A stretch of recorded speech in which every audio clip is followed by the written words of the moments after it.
Lagi kong itataas bandila ng Pilipinas, saan mang sulok ng mundo, iwawagayway ko ito.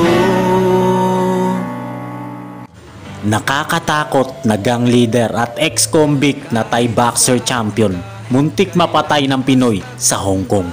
Sa sobrang lala ng kanyang tama, ilang minuto siyang nakahiga, hindi makahinga at kanyang katawan ay naparilisa.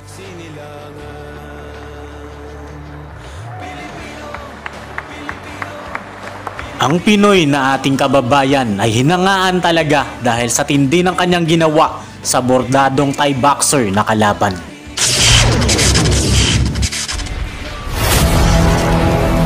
Subscribe. Matapos ang impresibong panalo ng ating kababayan na si J. Premo Rapido Solmiano kontra sa higanting Hapon na si Takahiro Oda sa Hong Kong, ay nilabanan nito ang isang nakakatakot na overweight Thai boxer. Kaya bordado at napakaraming tato ang boksingerong ito dahil ito po ay gang leader at ex-convict sa Thailand bago naging isang kampyon na boksingero. Napakaraming pinagdaanang mabibigat na laban ang tila malang miyembro ng Yakuza na kalaban ng ating kababayan. Si Shalumpon sa Watsuk ay sinentensyahan na ng kamatayan sa loob ng bilangguan, habang buhay na pagkakabilanggo ang unang hatol sa kanya dahil sa mga kahindik-hindik at nakakatakot na kasalanan na ginawa niya. Sa loob ng bilangguan ay lalong naging mabangis ang boksingerong Thai. Tinalo niya ang 5 pinakamababangis na leader ng gang at ito yung naghari sa loob ng kulungan. Kaya naman ganun na lang karami ang tattoo niya sa kanyang katawan at literal na sa bansang Thailand siya ay kinatatakutan. Pero dahil sa kanyang pamilya ay unti-unting nagbago si Sawatsuk at isa sa pinaka nakatulong sa kanya ay ang kanyang hilig sa sport na boxing, hanggang sa nakalaya siya at naging isang profesional na boksingero. Kinatatakutan siya ng marami dahil sa kanyang anyo na malawakin bordado. Idagdag mo pa ang pagiging gang leader at ex-convict nito. Sa weigh-in pa lamang po mga kaibigan ay alangan ng ating pambato na si J. Solmiano na makipagtitigan sa bordadong kalaban nito. Ito ay may nakakatakot na record na 17 panalo at isa lamang po ang kanyang talo. Samantalang ang ating kababayan ay may 18 panalo at mas marami na 3 talo at 1 tabla sa kanyang menu. Araw ng Sabado, October 8 taong 2016 sa Convention Tower and Exhibition Center, Hong Kong, magaganap ang laban ng ating kababayan na si J. Premo Rapido Solmiano kontra sa nakakatakot na bordadong gang leader na Thai boxer champion, si Shalumpon sa Watsuk. Ang bidyong ito ay hatid sa inyo ng pinaka-legit na online talpakan pagdating sa larong basketball at boxing, ang 1xBet. Gamitin lamang ang aming promo code na 1xmerch at ang link ay nasa ibaba ng bidyong ito at instant magkakaroon agad kayo ng 7,000 piso sa inyong unang deposito.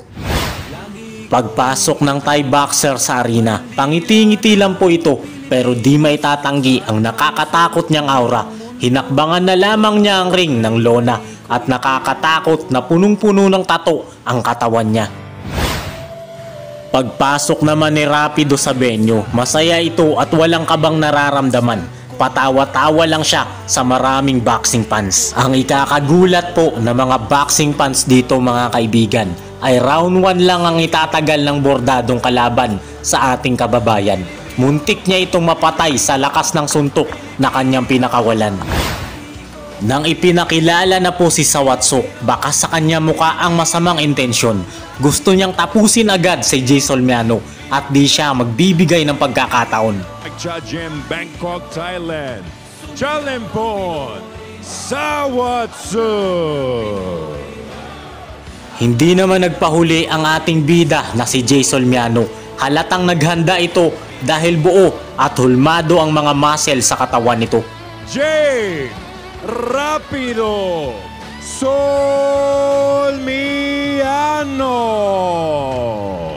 Round number 1, unang sumuntok ang gang leader na Thai boxer na bordado. Katawan agad ni Rapido ang kanyang ponteryado.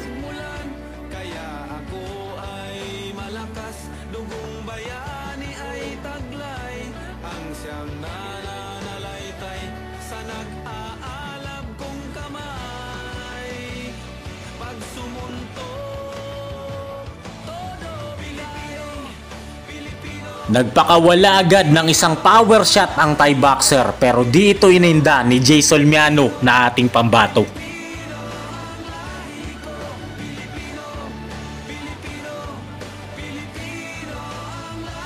Hanggang puro power shot na ang pinapakawala ng dalawang boksingero pero lumalamang sa lakas na mga patama si Rapido at napapaatras na hanggang leader na kalaban nito.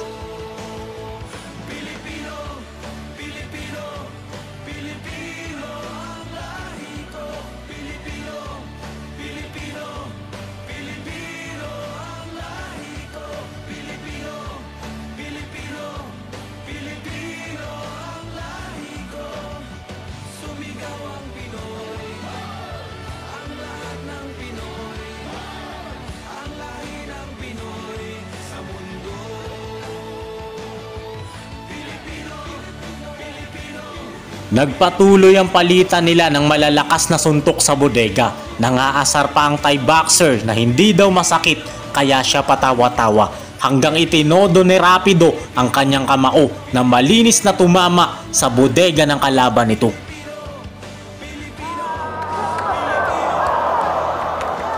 Ininda talaga nito ang lakas ng suntok ng ating bida at siya ay tuluyan ang bumagsak sa lona.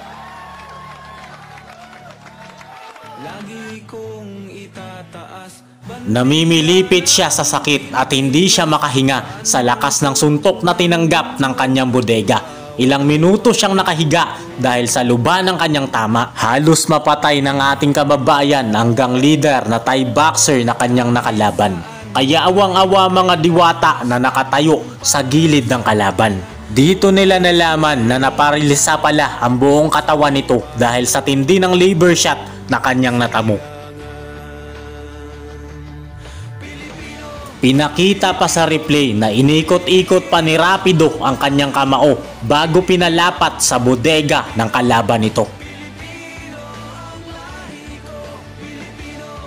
Napahanga ng husto si Babarum at palakpakan ng mga tao sa tindi ng ginawa ng ating pambato.